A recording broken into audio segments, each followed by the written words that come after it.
여러분, 하루하루 치열하게 살아가는 가운데 저와 여러분은 어떠한 사람이 되어야 하겠습니까? 어떠한 모습으로 어떠한 인생을 사는 것이 마땅합니까? 오늘 본문은 이 질문에 대한 답을 찾는데 특별히 구약 성경은 사람을 뭐라 정의하는지 잠시 살펴보도록 하겠습니다. 우선 사람이라는 의미로 가장 많이 쓰이는 히브리어 단어는 아담입니다. 불다란 뜻을 지닌 명사로 홍토로 만들어진 물건을 의미합니다. 팔레스타인에서 토기장이가 토기를 만들 때 사용하는 최고의 재료가 바로 이 붉은 흙이었고, 하나님이 붉은 흙으로 사람을 지으셨다 해서 아담이라 이름을 지으셨습니다. 사람이라는 의미로 그 다음으로 많이 사용된 단어는 에노시입니다. 에노시는 인간의 유한성 그리고 죽을 수밖에 없는 유약한, 연약한 존재임을 가르치는 단어입니다.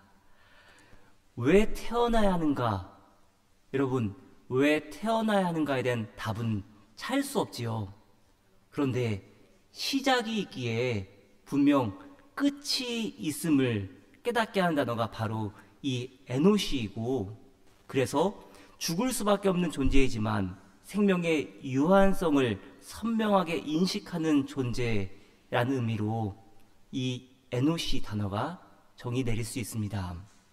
시편 8편 4절에서 바로 이 에노시가 사람이란 의미로 사용되었습니다. 사람이 무엇이기에 주님께서 이렇게까지 생각하여 주시며 사람의 아들이 무엇이기에 주님께서 이렇게까지 돌보아 주십니까? 사람이 무엇이기에 주님께서 이렇게까지 생각하여 주십니까? 에노시의 의미를 살려서 번역하면 이렇습니다. 도대체 찰나를 살고 죽을 수밖에 없는 인간이 뭐 그리 대단하다고 당신께서 그를 기억하십니까? 저와 여러분의 유약함, 연약함을 고발하는 문장입니다. 하지만 이보다 더 중요한 포인트는 하나님께서 그런 연약한 우리들을 생각하여 주시고 기억하여 주신다는 것입니다. 여기서 생각하다, 기억하다 라는 의미로 사용된 히브리어 자카르 동사는 하나님이 친히 당신의 마음에 품은 자들, 저와 여러분들이지요. 하나님의 당신의 마음에 품은 저와 여러분의 감정과 생각과 행동까지도 주관하시고, 더 나아가 저와 여러분이 꼭 행해야만 하는 의무까지도 깨닫게 하신다는 의미로 사용되었습니다. 하나님은 저와 여러분을 생각하는 것만으로 그렇게 끝내시는 분이 아니라 하나님 당신의 뜻대로 우리를 들어 사용하시겠다고 이렇게 말씀하고 계십니다. 오직 사람만이 생명의 유한성을 깨달을 수 있기에 하나님을 찾을 수 있습니다. 그리고 하나님을 찾을 때 비로소 우리 안에 하나님의 마음, 하나님의 생각, 하나님의 선한 계획과 구체적인 행동까지도 품게 하신다는 것입니다. 그렇기에 에노시, 가인이 동생 아벨을 살인한 이후에 아담과 하와 사이에 낳은 아들이 셋이고, 셋이 낳은 아들이 에노스인데, 에노스 시대에 처음으로 여호와의 이름을 불렀다고 성경은 증언합니다. 하나님을 찾고 갈망하기 시작했던 시대를 대표하는 인물이 에노스이고, 이 에노시 끝이 있음을 알았던 사람이 바로 에노스였던 것입니다. 그렇기에 영원하신 하나님을 찾기 시작한 것입니다. 그런데 초대교회 안에 이 세상의 끝이 있음을 인정하지 않는 더 더 나아가 부정하는 무리들이 있었기에 베드로 사도가 목회적인 해답을 제시할 필요가 있었습니다. 이러한 연유로 오늘 본문 기록하고 있는데요. 베드로후서 3장 3절로 4절 말씀 보십시오. 여러분이 무엇보다 먼저 알아야 할 것은 이것입니다. 마지막 때에 조롱하는 자들이 나타나서 자기들의 욕망대로 살면서 여러분을 조롱하며 이렇게 말할 것입니다. 그리스도가 다시 오신다는 약속은 어디 갔느냐? 조상들이 잠든 이래로 만물은 창조 때부터 그러하였듯이 그냥 그대로다. 거짓 교사들은 주장합니다. 세상은 지금 있는 그대로 여전히 있을 것이고 종말도 없으며 심판은 더더욱 없다고 말하고 있습니다. 여러분, 근데 그렇게 주장했어야만 하는 이유가 있습니다. 끝이 없어야 거짓된 자유에 대한 가르침, 그들의 영적, 도덕적 타락도 아무 심판 없이 지나갈 것이기 때문입니다. 여러분, 예수님이 이 땅에 오심을 기억하는 대림절 두 번째 주간입니다. 예수님이 이 땅에 오신 사건, 다시 오실 재림 사건의 실현이요 확실한 보증입니다. 예수님께서 십자가에 못 박히기 전에 거룩한 산에 올라가셔서 영광된 모습으로 변하신 사건은 바로 세상 끝에 영광의 심판주로 재림하실 예수님의 모습을 미리 보게 된 사건이었습니다. 그러나 거짓 교사들은 다시 오실 예수님에 대한 믿음이 없었습니다. 그렇기에 주께서 강림하신다는 사건이 어디 있느냐 이렇게 되묻는 것입니다. 그런데 여러분, 왜 이런 믿음이 없습니까? 왜 우리에게는 이러한 믿음을 갖지 않고 신앙생활하고 있습니까? 3절 말씀, 자기들의 욕망대로 살면서, 개역개정성경 번역을 따르면 자기의 정욕을 따라 행하기 때문입니다. 자기의 정욕을 따라 생각하고 판단하고 말겠다는 완악함이 있는 것입니다.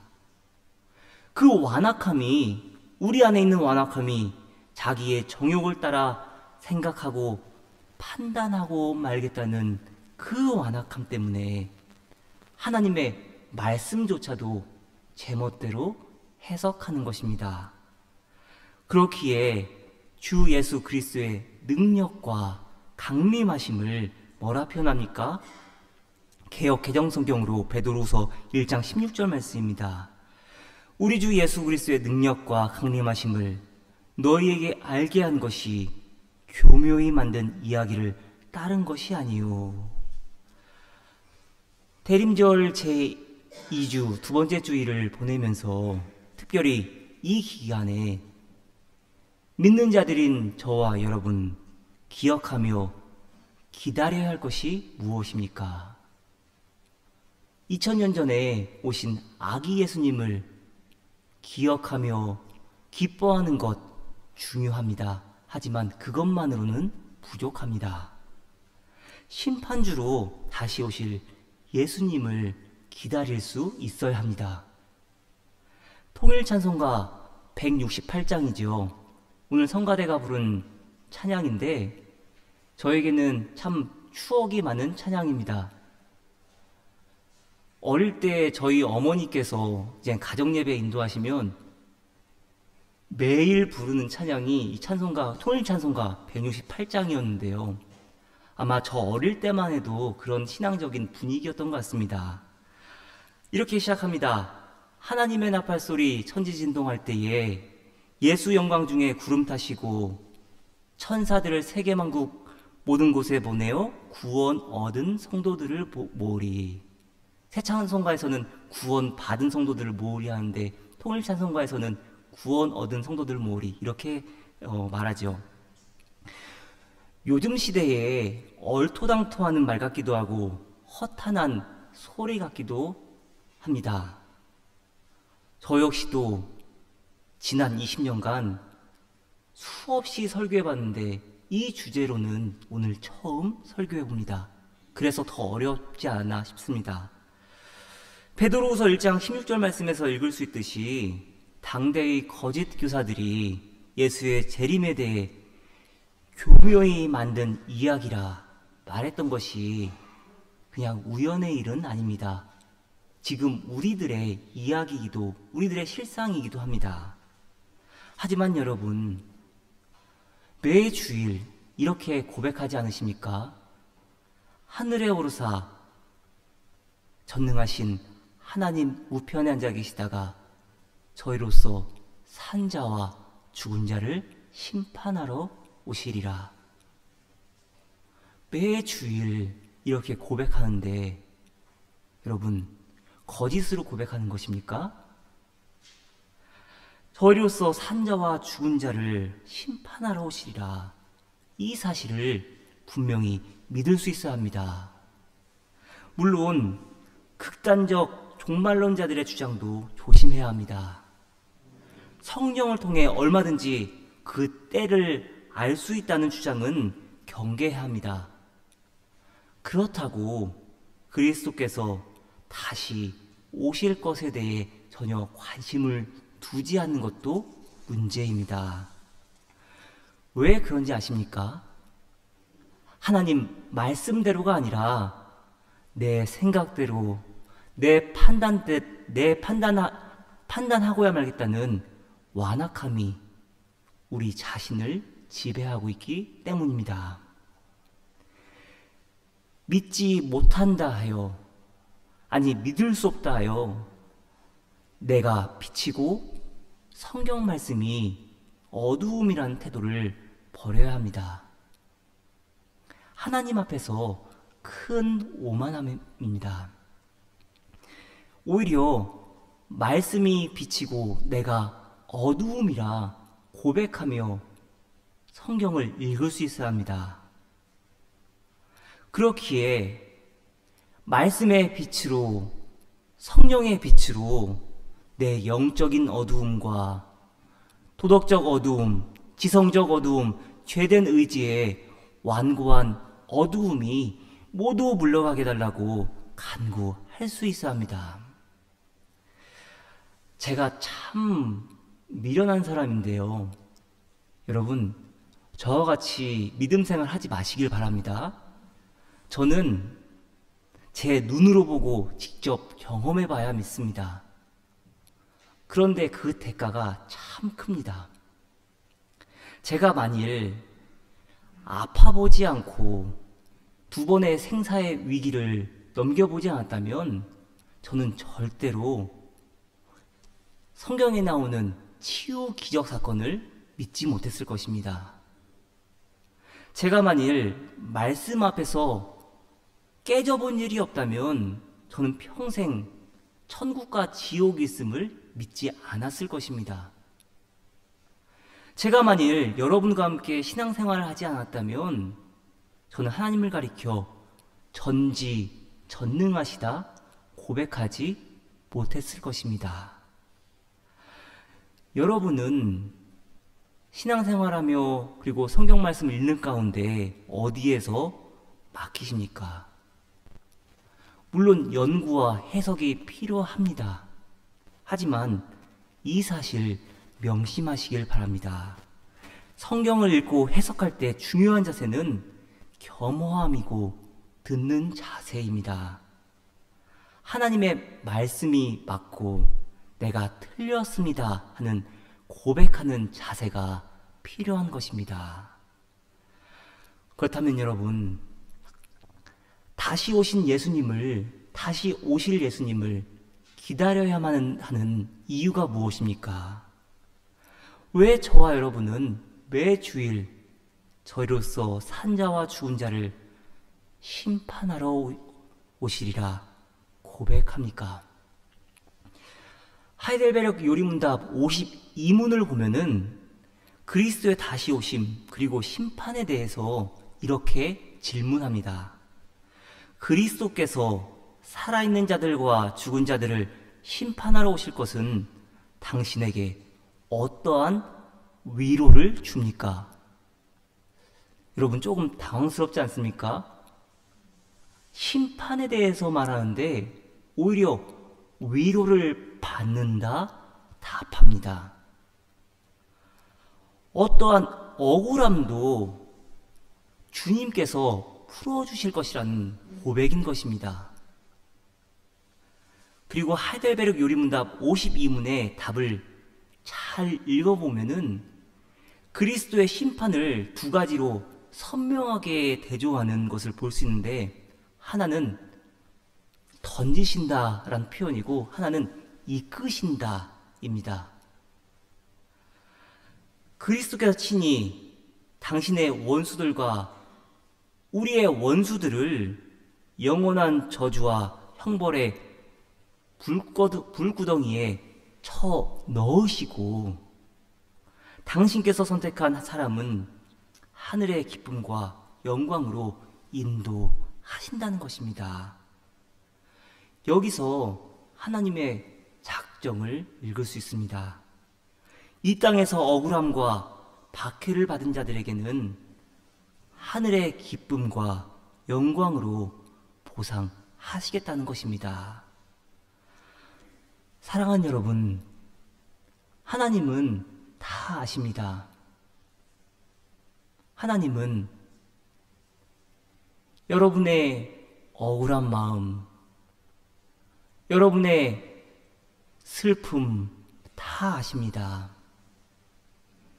때로는 억울함이 일상일 때도 있습니다. 누군가 헛소문이라도 내면은 일일이 따라다니며 해명하는 것도 한계가 있지, 정말이지 영혼이 죽는 것 같은 그런 때도 분명히 있습니다. 근데 여러분, 그렇기에 이 사실이 더욱 은혜 아닙니까? 저희로서 산자와 죽은 자를 심판하러 오시리라. 이 믿음이기에 오늘도 여전히 저와 여러분은 오직 주님만을 신뢰하며 나아갈 수 있습니다. 가장 억울한 재판을 당하여 십자가에 못 박히신 그 예수님께서 심판주가 되셔서 친히 저와 여러분의 억울함을 보상해 주시겠다고 약속하시는 것입니다. 그렇기에 우리에게 위로가 되고 소망 가운데 살아갈 수 있는 것입니다. 이러한 맥락에서 베드로 사도는 오늘 본문 3장 9절 말씀을 써내려갑니다. 어떤 이들이 생각하는 것 같이 주님께서는 약속을 더디 지키신 것이 아닙니다. 도리어 여러분을 위하여 오래 참으시는 것입니다. 하나님께서는 아무도 멸망하지 않고 모두 회개하는 데에 이르기를 바라십니다. 그렇습니다, 여러분. 정말 그렇지 않습니까? 분명 끝이 있음을 알기에 일의 결국에는 심판이 있음을 알기에 하나님의 인내를 말할 수밖에 없는 것입니다. 하지만 이 사실도 분명합니다. 10절 말씀, 그러나 주님의 날은 도둑같이 올 것입니다. 이 사실이 자명하기에 베드로는 다시 한번 묻습니다. 주님의 날이 도둑같이 올 것이고 날들의 마지막에 모든 것들이 불에 타서 붕괴되고 해체될 것인데 과연 무엇만이 영원토록 새 하늘 새 땅이 펼쳐질 그때에도 남겠냐는 것입니다. 3장 11절로 13절 말씀입니다. 이렇게 모든 것이 녹아버릴 터인데 여러분은 어떠한 사람이 되어야 하겠습니까? 여러분은 거룩한 행실과 경건한 삶 속에서 하나님의 날이 오기를 기다리고 그날을 앞당기도록 하여야 하지 않겠습니까? 그날에 하늘은 불타서 없어지고 원소들은 타서 녹아버릴 것입니다. 그러나 우리는 주님의 약속을 따라 정의가 깃들어 있는 새 하늘과 새 땅을 기다리고 있습니다. 새 하늘과 새 땅을 기다리는 가운데 가장 중요한 질문이 무엇인지 아십니까? 저와 여러분은 어떠한 사람이 되어야 하겠습니까? 어떠한 사람이 되어야 마땅하겠습니까? 특별히 최영삼 교수는 불특정 다수의 초대교회에 보내는 공동 서신을 해석하면서 야고보서의 주제를 하나님과 세상 사이에 선 교회라고 합니다. 그리고 베드로전서를 세상 속의 교회, 세상 속에서 살아가는 교회에 대해서 말하고, 베드로 후서는 그러한 교회 속에 밀려들어온 세상을 다룬다고 말합니다. 세상의 더럽고 썩어지고 허무한 본질이 교회 안으로 홍수처럼 밀려들어와 있는 형국이라고 꼬집습니다. 근데 여러분, 저와 여러분 역시도 그렇게 살아가지 않습니까? 야고보서의 주제처럼 하나님과 세상 사이에서 갈등합니다. 또 때로는 베드로전서 주제처럼 세상 속에서 살아가는 가운데 나 스스로 인지하기도 이전에 내 안에 이미 이 세상의 것들이 너무나도 많이, 너무나도 크게 자리 잡고 있지 않습니까? 이것이 바로 베드로 후서의 큰 주제인 것입니다.